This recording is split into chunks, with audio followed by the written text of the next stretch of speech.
वादी कश्मीर के फलकबोस पहाड़ों के अकब से जब रोशनी आहिस्ता आहिस्ता वादी में फैलती है, ये रोशनी सिर्फ सूरज से निकलती किरणों की नहीं होती, बल्कि यहाँ बसने वाली औरतों की बहादुरी, अज़्म और हौसले की भी होती है, जो खामोशी से अपने अपने महाज पर डट कर खड़ी हैं। ये कहानी उन औरतों के साथ पेश आने वाले हादसात की नहीं, बल्कि उनकी जानिब से दिखाई जाने वाली इस्तकामत की है। ये उन जरी ख़वातीन की हिम्मत की कहानी है। ये कहानी है इस यकीन की कि हालात जैसे भी हों, वादी कश्मीर की औरत अपने अंदर की ताकत से रास्ता निकाल सकती है।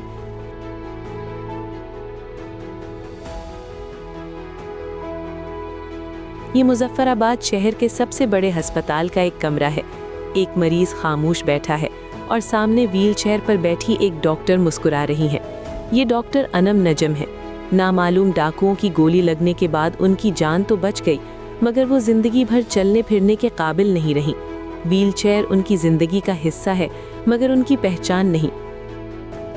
मेरे जहन के अंदर मेरा जो अपना इमेज है वो कभी भी ये स्पेशल नीड्स वाला इमेज नहीं रहा। मेरे माइंड के अंदर मैं वही हूँ जो मैं थी, जो मैं अंदर से थी, पहले से थी, और वही हूँ। तो मैंने कभी भी इन चीज़ों को ना फोर्स ही नहीं किया कि ज़िंदगी की फलां स्टेज पर जाके ये चीज़ें हो सकती है। मुझे ऐसे लगता था कि मैं वैसे ही हूँ जैसे सब हैं, और लेकिन जब वो आप उस सिचुएशन में जाते हैं और वो चैलेंजेस आते हैं तो फिर आप एडजस्ट करते हैं। इस तरीके के साथ होता था मेरा। जिंदगी के एक मरहले पर वो इस कदर मोहताज थी कि पानी का ग्लास भी खुद नहीं उठा सकती थी। नौमौलूद बच्चे की तरह मैं थी कि जिसको अपना शायद जब मैं पानी के गिलास तक नहीं पी सकती हूँ, मेरे चेहरे पर मक्खी बैठ जाए तो उस वक्त तो मेरे बाजों में भी मूवमेंट नहीं थी, मैं मक्खी तक नहीं उड़ा सकती हूँ। मुझे चेंज करना, नहलाना धुलाना, खिलाना पिलाना, करवट तब्दील कर, तो ईच एंड एवरीथिंग बिल्कुल वैसी थी कि जैसे कि एक छोटे से बच्चे की होती है। मगर उन्होंने खुद को टूटने नहीं दिया। आज वो ज़हनी सेहत के मैदान में खड़ी हैं और उन लोगों को उम्मीद देती हैं जो ज़िंदगी से हार मानने के करीब होते हैं। वो कहती हैं, ज़हनी अज़ियत बाज़ औक़ात जिस्मानी तकलीफ़ से भी ज़्यादा शदीद होती है। मेंटल सफरिंग बहुत बहुत बुरी सफरिंग होती है और फिजिकल सफरिंग से कहीं ज़्यादा बुरी सफरिंग है। तो मैं सबको ये पैगाम देना चाहूँगी कि हेल्प इज़ देयर, हेल्प मौजूद है। ज़िंदगी बहुत कीमती चीज़ है। ये ऐसी नहीं है कि आप इसको किसी भी रोग में बैठकर अपनी ज़िंदगी जो है गुजार दें और ज़ाया कर दें। ज़िंदगी बहुत खूबसूरत तोहफ़ा है, तो इसको मैक्सिमम अवेल करें। आपके लिए जब हेल्प मौजूद है तो आप हेल्प लीजिए। उनकी इस्तकामत सिर्फ उनकी अपनी नहीं, उनके हर मरीज़ के लिए रोशनी है। मरीज़ों की तरफ से तो हमेशा बहुत अच्छा ही रहा, अमूमन ज़्यादातर अच्छा ही रहा। बाज़ औक़ात को इस तरह की बात होती थी, जैसे वो लोग अपनी सादगी में इस तरह से बात कर जाते थे। एक खातून आई मेरे पास और वो कहने लगी, अपने घर में किसी का जिक्र कर रही थी कि उनको कुछ ज़हनी सेहत के मसाइल हैं। तो मैं ये अज्यूम कर रही थी कि ये उनको इलाज के लिए लाना चाह रही हैं और उसके लिए बात कर रही हैं। तो मैंने कहा कि जी आप, ये हमारे ओपीडी के दिन होते हैं, आप इनमें से किसी भी दिन ले आइए। तो उन्होंने कहा नहीं, मैं समझ चाहती हूँ वो एक दफ़ा आपसे मिले और इबरत हासिल करें। तो इस किस्म की बहुत सी चीज़ें आपको फेस करनी पड़ती हैं, स्पेशली जब आप व्हीलचेयर पर होते हैं ना। एक और मंजर देख लेते हैं। व्हीलचेयर, लैपटॉप और आंखों में एतमाद। ये है रुमेला हमीद। लोग अक्सर इन्हें देखकर कहते बेचारी, और पहला सवाल होता आपको क्या हुआ है। रुमेला हमीद 2005 के ज़लज़ले में रीढ़ की हड्डी टूटने के सबब गुज़िश्ता 20 साल से व्हीलचेयर पर हैं। वो कहती हैं, हमारी सोसाइटी में हमदर्दी भी कभी कभी कलंक बन जाती है।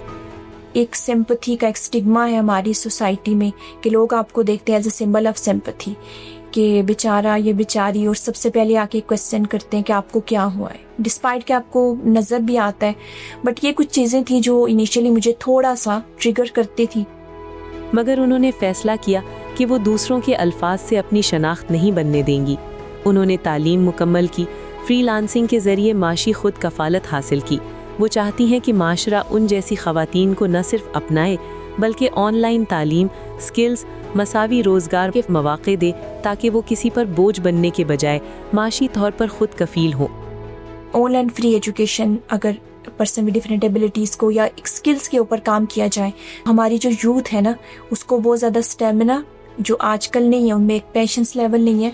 और सबसे इम्पॉर्टेंट बात यह है कि हम मगरबी तहजीब के बजाय अपने जो हमारे कल्चर है उसको प्रमोट करें, तो वो ज़्यादा इम्पॉर्टेंट है। उनकी इस्तकामत खामोश है मगर गहरी है। वो साबित करती हैं कि जिस्म की रुकावट इरादे की रुकावट नहीं होती। मुजफ्फराबाद के इलाके अपर छतर की एक गली में एक रेस्टोरेंट है जहां कश्मीरी खानों की खुशबू आती है। ये सिर्फ एक रेस्टोरेंट नहीं बल्कि खिजरा मंजूर का ख्वाब है। जब उन्होंने ये काम शुरू किया तो बहुत से लोग कहते थे ये औरत है, ये क्या करेगी, मगर उन्होंने जवाब दलील से नहीं अमल से दिया। उन्होंने ख़वातीन शेफ्स को साथ लिया। वो कहती हैं, मैं चाहती थी कि लोग खाकर महसूस करें कि वो घर का खाना खा रहे हैं। मैंने ये स्टार्ट किया तो मेरी ख्वाहिश थी कि हम खाना जो है वो हाइजीनिक और जो है वो ऐसा खाना दें कि लोगों को ये फील हो कि वो घर बैठ के खाना खा रहे हैं। तो उसके लिए फिर मैंने फीमेल शेफ्स को हायर किया। एक बहुत बड़ी वजह ये थी कि साफ़ और अच्छा खाना, घर का खाना मिले। दूसरी जो वजह थी वो वुमेन एम्पावरमेंट थी कि मैं खुद भी जब मैंने फील किया कि एक लड़की हो के मैं ये काम कर सकती हूँ। मेरे साथ इस वक्त 4 से 5 फीमेल जो है वो काम कर रही हैं। आज कई लड़कियां उनके साथ काम कर रही हैं। कुछ को घर से इजाज़त सिर्फ इसलिए मिली क्योंकि वहाँ ख़वातीन का महफूज माहौल था। ये सिर्फ एक रेस्टोरेंट नहीं, ये एतमाद की तरबियत गाह है। जो मेरे साथ काम कर रही थी लड़कियां, तो उनको इसी बेस से परमिशन मिली कि आपके साथ बाजी के साथ अगर आप काम करें तो आप बेशक चले जाएं। अभी मेरे पास एक बच्ची आई है तो उसके फादर की डेथ हुई, उसको सिर्फ इसी वजह से परमिशन मिली कि वो बाजी हैं तो आपको वहाँ पे ऑलरेडी फीमेल काम कर रहे हैं तो इसीलिए आपको हम परमिशन दे देते हैं। तो इस चीज़ का पहले तो इश्यू था, लेकिन आहिस्ता आहिस्ता जो है ना वो ये ख़त्म हो गया। फिर एक औरत है जो ज़िंदगी के एक खौफनाक लम्हे से गुजरी मगर उस लम्हे को अपनी तकदीर नहीं बनने दिया। ये है शाइस्ता मुस्तफ़ा। वो कहती हैं, मुझे लगा बस अभी मेरी डेथ हो गई है। मुझे हर लम्हे ये महसूस होता है कि बस अभी ये गिर जाएगी घर, अभी ये गिर जाएगा। क्योंकि वो मैंने देखा, मैंने आपको जिस तरह बताया कि वो एकदम से बिल्डिंग का मेरे ऊपर गिर जाना, और जो मेरी कंडीशन थी, मैंने आपको बोला कि बस मैंने कलमा पढ़ा और मुझे लगा कि बस अभी की अभी मेरी डेथ हो गई है। मगर ज़िंदगी ने उन्हें दूसरा मौका दिया और उन्होंने इस मौके को दूसरों के लिए वक्फ कर दिया। लोगों में अपना जो है दर्द ढूंढना वो शुरू कर दिया, लोगों के मसाइल का हल, के उनका साथ देना, उनको देखना, उनको हल करना। अपनी ज़िंदगी का मकसद मैंने ऐसे बना लिया कि मुझे दूसरों की मदद करनी है। तो अपना आप मतलब माइंड मैंने इस तरीके से अपना लगा दिया कि दूसरों के गमों को शेयर करना और उनकी मदद करना। इस तरीके से जो है मैं इस ड्रामा से जो बाहर निकली हूँ। उन्होंने अपना दर्द बांटकर हल्का किया और दूसरों का बोझ उठाकर मजबूत हो गईं। ये कहानी किसी एक वाक़े की नहीं, ये कहानी है उस औरत की जो हालात से बड़ी है। व्हील चेयर हो या माशरती रवैये, माशी मुश्किलात हो या जहनी आजमाइशें, कश्मीर की औरत रुकती नहीं। वो टूटती है मगर बिखरती नहीं, वो गिरती है मगर उठना जानती है, वो सवालों का सामना करती है मगर जवाब अपने अमल से देती है।